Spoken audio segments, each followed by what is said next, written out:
Hello everyone, welcome to complex engineering. तो अभी हम लोग बात करने वाले क्लास ए चॉपर के बारे में। तो हमने डिस्कस किया था जो चॉपर है उसको हम लोग क्लासीफाई कर सकते हैं on the basis of quadrant operation, जिसमें हमने डिस्कस किया था class A chopper, class B chopper, class C chopper और क्लास डी और ई चॉपर के बारे में।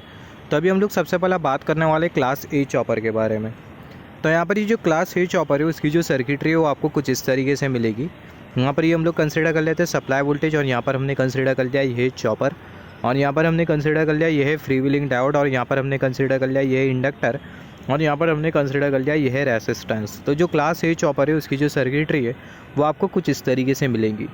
तो सबसे पहला जो क्लास ए चॉपर होता है, क्लास ए चॉपर को लेके ये क्लास ए चॉपर के रिगार्डिंग ये जो पॉइंट्स है ये बहुत इंपॉर्टेंट, आप इसको नोट डाउन कर लो। जो क्लास ए चॉपर होता है वो एग्जाम्पल होता है स्टेप डाउन चॉपर का, और क्लास ए चॉपर के केस में जो करंट होता है वो हमेशा सोर्स से लोड की तरफ फ्लो होता है। और तीसरा जो क्लास ए चॉपर होता है उसका जो ऑपरेशन होता है वो फर्स्ट क्वाड्रेंट में लाया करता है। Operation of class A chopper comes under in first quadrant, या फिर आप बोल सकते हो lie in first quadrant. Operation of class A chopper lie in first quadrant. हमें पता है फर्स्ट क्वाड्रेंट होता है, सेकंड होता है, थर्ड होता है और फोर्थ होता है।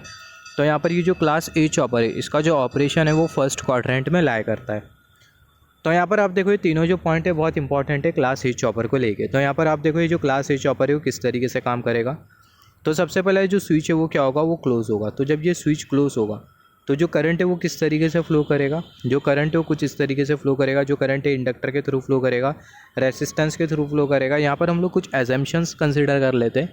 यहाँ पर हमने कुछ एजम्पशंस कंसिडर किया है। यहाँ पर अगर करंट ये जो पर्टिकुलर जो पॉइंट है इसको हमने कंसिडर कर लिया पॉइंट ए, और यहाँ पर ये जो पर्टिकुलर जो पॉइंट है इसको हमने कंसिडर कर लिया पॉइंट बी। तो अगर करंट अगर पॉइंट ए से पॉइंट बी की तरफ फ्लो करता है इसका मतलब जो आउटपुट करंट है वो क्या है, वो है पॉजिटिव। और अगर हम लोग आउटपुट वोल्टेज कंसिडर कर रहे हैं और आउटपुट वोल्टेज के लिए अगर पॉइंट ए अगर पॉजिटिव पोटेंशियल पे होता है और पॉइंट बी नेगेटिव पोटेंशियल पर होता है, इसका मतलब जो आउटपुट वोल्टेज है वो क्या है, वो है पॉजिटिव। तो ये दो कन्वेंशन हमने कंसिडर किया, और ये कन्वेंशन के अकॉर्डिंग हम लोग आगे चीज़ों को एज्यूम करेंगे। तो जैसे कि मैंने आप लोगों को बोला सबसे पहले जो स्विच होगा वो क्लोज होगा, तो जो चॉपर है वो ऑन स्टेट में रहेगा। तो जब चॉपर ऑन स्टेट में रहेगा तो जो करंट है वो फ्लो करेगा। तो जो करंट है वो कुछ इस तरीके से फ्लो करेगा। जो करंट है वो इंडक्टर के थ्रू फ्लो करेगा, रेसिस्टेंस के थ्रू फ्लो करेगा and so on. At the same time जो करंट है वो ये फ्री व्हीलिंग डायोड के थ्रू फ्लो नहीं करेगा। तो जो फ्री व्हीलिंग डायोड होगा वो ऑफ स्टेट में रहेगा। ऑफ स्टेट में रहेगा मतलब ओपन सर्किट कंडीशन। तो अगेन आपको जो आउटपुट वोल्टेज जो मिलेगा वो किसके बराबर में होगा, सप्लाई वोल्टेज के बराबर में होगा। ये हमने डिस्कस किया था जब हम लोग स्टेप डाउन चॉपर के बारे में पढ़ रहे थे। तो यहाँ पर अभी अगर हम लोग देखें जब करंट इंडक्टर के थ्रू फ्लो होगा तो जो इंडक्टर है वो क्या करेगा, इंडक्टर सबसे पहला जो करंट का जो चेंज हो उसको अपोज करेगा।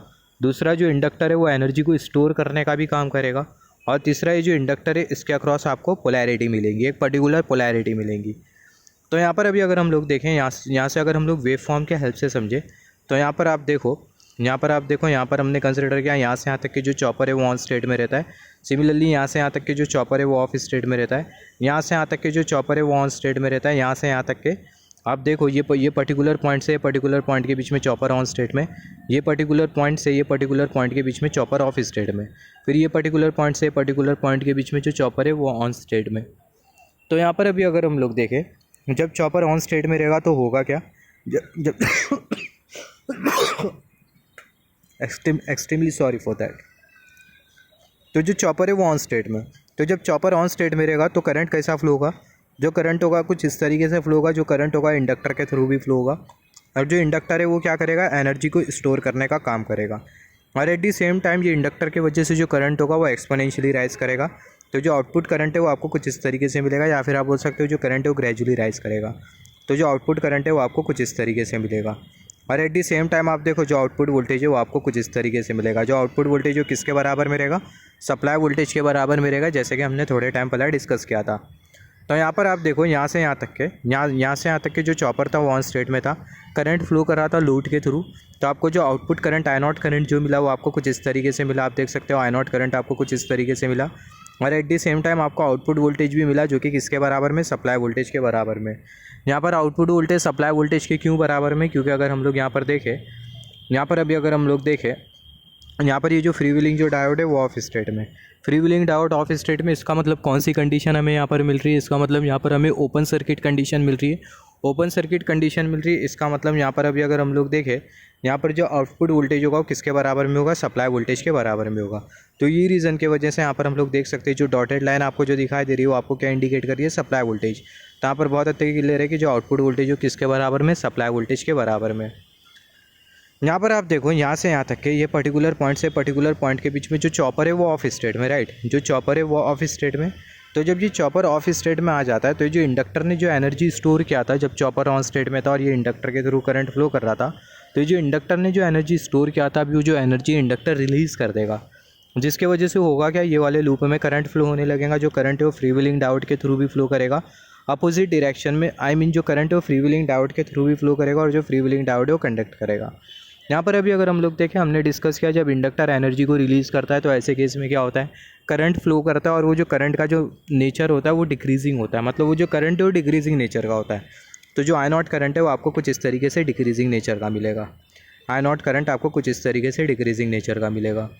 फिर उसके बाद अगेन आप देखो यहाँ से ये पर्टिकुलर पॉइंट से जो चॉपर है वो अगेन ऑन स्टेट में आ जाता है।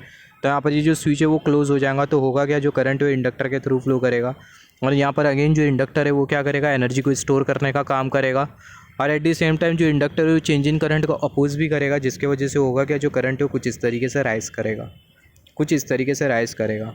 और यहाँ पर आप देखो जो करंट है वो आपको लोड के थ्रू फ्लो होता हुआ दिखाई दे रहा है। तो एट द सेम टाइम जो आउटपुट वोल्टेज जो होगा वो किसके बराबर में होगा, सप्लाई वोल्टेज के बराबर में होगा। फिर उसके बाद अगर हम लोग देखें यहाँ पर ये जो पर्टिकुलर जो पॉइंट आपको जो दिखाई दे रहा है, ये पर्टिकुलर पॉइंट के बाद होता क्या है, ये पर्टिकुलर पॉइंट के बाद आपका जो चॉपर है वो ऑफ स्टेट में आ जाता है। तो जब चॉपर ऑफ स्टेट में आ जाएगा, यहाँ पर आप देखो ये जो स्विच है वो ओपन हो जाता है। स्विच ओपन हो गया, इसका मतलब जो चॉपर है वो ऑफ स्टेट में आ गया। चॉपर ऑफ स्टेट में आ गया, इसका मतलब ये इंडक्टर ने जो एनर्जी स्टोर किया था उसको क्या कर देगा, रिलीज़ कर देगा, जिसके वजह से जो आई नॉट करंट होगा वो आपको कुछ इस तरीके से डिक्रीजिंग नेचर का मिलेगा और एट दी सेम टाइम जो आउटपुट वोल्टेज जो होगा वो आपको क्या मिलेगा, ज़ीरो मिलेगा, क्योंकि चॉपर कंडक्ट ही नहीं कर रहा। तो यहाँ पर अगर आप देखो ये जो प्रोसेस होता है वो रिपीट होते जाता है, कुछ इस तरीके से जो वेव फॉर्म होगी वो आगे रिपीट होते जाएंगी। तो यहाँ पर आप देखो, यहाँ पर जो आउटपुट करंट है वो भी आपको पॉजिटिव मिल रहा है और यहाँ पर ये जो आउटपुट वोल्टेज है वो भी आपको पॉजिटिव मिल रहा है, नो डाउट। तो यही रीज़न की वजह से यहाँ पर ये जो क्लास ए चॉपर होता है इसका जो ऑपरेशन होता है फर्स्ट क्वाड्रेंट में लाया करता है। तो ऐसा फर्स्ट क्वाड्रेंट में लाया करता है। यहाँ पर अभी अगर हम लोग देखें, यहाँ पर हमने कंसिडर कर लिया वाई एक्सिस, यहाँ पर हमने कंसिडर कर लिया वाई एक्सिस और यहाँ पर हमने कंसिडर कर लिया एक्स एक्सिस। जो एक्स एक्सिस है वो आपको क्या इंडिकेट कर रही है, आउटपुट करंट, और जो वाई एक्सिस है वो आपको इंडिकेट कर रही है आउटपुट वोल्टेज। तो यहाँ पर आप देखो, यहाँ पर ये आउटपुट वोल्टेज की पॉजिटिव वैल्यू, यहाँ पर ये आउटपुट वोल्टेज की नेगेटिव वैल्यू, यहाँ पर ये ओरिजिन के लेफ्ट हैंड साइड में आउटपुट करंट की नेगेटिव वैल्यू और ओरिजिन के राइट हैंड साइड में आउटपुट करंट की पॉजिटिव वैल्यू। तो बहुत हद तक क्लियर है कि क्लास ए चॉपर में जो आउटपुट वोल्टेज और जो आउटपुट करंट है वो दोनों पॉजिटिव मिल रहा है। तो यहाँ पर आप देखो एक पर्टिकुलर पॉइंट आपको इंडिकेट कर रहा है पॉजिटिव आउटपुट करंट और ये जो पर्टिकुलर जो पॉइंट है वो आपको इंडिकेट कर रहा है पॉजिटिव आउटपुट वोल्टेज। तो यहाँ से आप अगर कुछ इस तरीके से एरिया ड्रॉ करते हो तो जो एरिया है वो आपको कौन से क्वाड्रेंट में मिल रहा है, फर्स्ट क्वाड्रेंट में मिल रहा है। तो यही रीज़न की वजह से जो क्लास ए चॉपर होता है इसका जो ऑपरेशन होता है वो कौन से क्वाड्रेंट में लाया करता है, फर्स्ट क्वाड्रेंट में लाया करता है। ये बहुत इंपॉर्टेंट है चॉपर के केस में। आपको ये कॉम्पिटिटिव एग्जाम में ऐसे सब क्वेश्चंस आ सकते हैं। क्लास ए चॉपर का जो ऑपरेशन है वो कौन से क्वाड्रेंट में लाया करता है, ए क्वाड्रेंट में, फर्स्ट क्वाड्रेंट में, सेकंड क्वाड्रेंट में, थर्ड क्वाड्रेंट में या फिर फोर्थ क्वाड्रेंट में। तो आपको लिखना होगा फर्स्ट क्वाड्रेंट में लाया करता है क्लास ए चॉपर का ऑपरेटिंग प्रिंसिपल।